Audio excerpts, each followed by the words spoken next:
What can Disney's animated Mulan teach us about faith and spirituality? Welcome to this Disney Church discussion series where we chat all about the faith and spirituality themes in Disney films. My 4-year-old daughter has recently got very into Mulan, so I thought we should talk about it. But it is rather complicated, because of course it's not presenting a Judeo-Christian belief system. It's attempting to tell the story of a Chinese myth in origin. Of course, it doesn't do the story of Mulan any justice, and it certainly Americanizes a lot of the details. So we should probably remember that when we're unpacking some of the interpretations. Disney is blending some Eastern philosophies with Western ideals of individualism. Let's talk about some of the fun stuff. Whilst it's not overtly religious, I love some of the messages around being true to yourself, discovering who you are.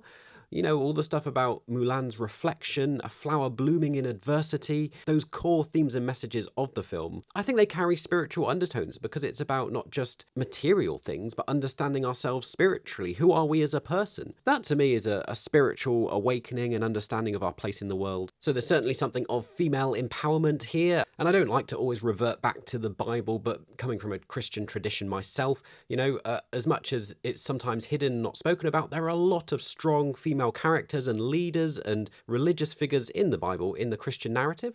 And I love that Mulan isn't just another Disney princess. She is a character that embodies, much like Moana, a different sense of empowerment to be true to who you are. I think a lot of that then is why it's so popular with some of the LGBT community, along with, you know, the obvious themes in the film with cross-dressing. But I like that we can read extra things into it. Whether it was intended when it was created or not, it doesn't really matter. And then obviously much of the actual plot revolves around war, an invasion. These are meant to be light-hearted and fun, these videos. It's getting a bit... but it's very relevant to today's situation. There's a lot of stuff going on around the world where this feeds into it. And for me, in my faith and some of the themes of this, you know, peace and how we navigate war. Religions have not been great at navigating this in history in the past, but in today's climate, it somehow seems controversial to say that we should be working for peace and opposing genocide.